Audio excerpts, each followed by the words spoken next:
was starting today with that video of Hollywood superstar Tom Hanks protecting his wife after they were met with a very enthusiastic group of fans and paparazzi. Oh, wow. I'm a sucker for that, I have to say. Yeah. Oh, the little fans' face, they were mortified. Of course, they didn't mean anything, but at that point, he didn't know. And it's interesting to watch that red mist protectionist that came out in him. But then, you know, he that's very different from Will Smith, which is, of course, the big talking point that we had before, wasn't it? That I was not comfortable with what Will Smith did at all. Whereas that, as you say, was just that instant, my partner is under threat, and so I'm going to react. So he was terrified. I think he looked really scared for his wife. Because he doesn't know. I mean, you say the fan looked kind of agitated. Yeah. For all in America, could have had a gun, could have had anything. I think, let's be real about one thing. I mean, next year when they're voting for the best sexiest man, I think Tom Hanks is going to be the top. Do you know what I mean? He's gonna be like, did you find that sexy then? When he just was like, back up, and was like, we was like, oh, I'm here for this Tom. Okay, I'll be your wife for a minute. Like, it was just, it's not the Tom Hanks we're used to seeing, is it? So to see that protective side of him come up for his wife, and he didn't get physical. But why do we swoon over that as women? What is it in us that kind of wants that? I think it goes both ways. I think if Tom had got hurt, his wife would have turned around and said, back up. I think, and I would have found that attractive too. On her part too. I think it both ways. I think it's that demonstration of love, isn't it? That demonstration of, I'm not even going to think about anything around me. I'm going to protect the people that I love and always just go straight to defence. It's like a natural instinct. But would you expect Joe to do that of you?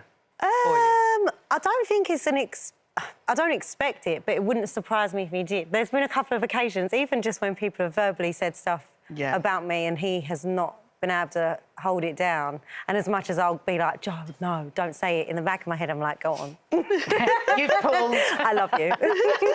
Thank you for always fighting my corner.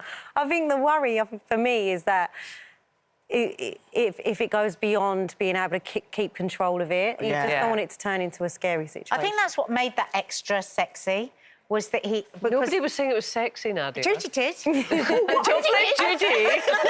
Don't blame Judy. He had such a demeanour that he took control of the situation. His voice, his hands, he didn't lose himself. But in that moment, you knew not to mess around with this man's wife. He made it very clear. Did you find it sexy? I found it very sexy. I can feel it from here. I mean, to be fair, Judy finds everything quite sexy. I just like the way he took control. I mean, I don't know what happened to the security guard, but he took control of the situation. And you know, it was nice, the fact that they wasn't even holding hands, but he was just so aware of his wife. And I think that's what we want. We want to feel like we're seen, that we're in their thoughts, we're what considered. would you be like then, in a similar situation? Well, if that was my man being pushed out, I'd be like, babes, listen, what's going on? I'd have his back. I'm not one of those girls. I'm one of the ones, because I hate when you see a man end up in an argument or being hurt, and the girlfriend's like, oh, my God, help my boyfriend. No, you need to help you're in this together. You just did an impression of me. Back him up. What's wrong with you? The time you're standing there crying. Well, I would try to stop it or try to distract or try to do something. But then would your partner say something? Because the other day, Zach came into me in like 3 in the morning, was like, someone's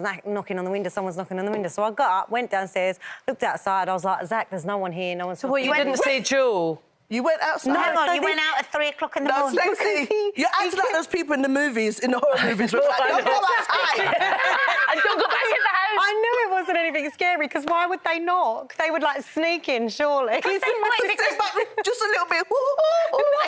They might enjoy terrifying you and not... Stacey, you just take logic too far. Can I just say that? I just went outside, but then Joe was like, why did you do that? You should have woke me up. Right. No, he's not. Yes, I can protect my family just as well as Joe. Oh, no. Come stay at my house. I suppose the thing is, they probably wouldn't want you, even though you'd want to try and help them, they wouldn't want you to be in a predicament. I think any of us, your partners, your children... I don't want Joe to get you don't want him. Mark's got bigger muscles than me. I just want him to do that. He's going to be better at it than me. That is so Victorian. No, but he's got bigger muscles. If somebody's got to fight a man out in the garden, Mark's going to do... If he wants a toasted cheese sandwich, then it's me. But if I want somebody wrestled to the floor, then it's him. That's just basic biology. What about, you know where everything is in your house, you know the best escape routes, I know where all my children are and where I'm going to collect them from. Like, I've been through it a million times. Joe won't have even thought about it. Wow. So I feel like, actually, if push comes to shove, I'm on a military operation out of here. I once used my child as a human shield. You dropped that in at the end, didn't you?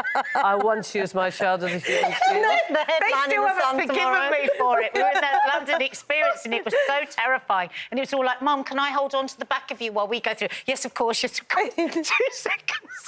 Peter was fighting off the monsters with my child. It's one of my worst traits is I'm a terrible coward. You're a terrible coward. Terrible. Oh, my God. You'll teach him to be resilient. Yeah, that's why I'm doing it. Yeah. I'm going to pay someone to break into your house and say, I want a toasty. All right, then. Me it is.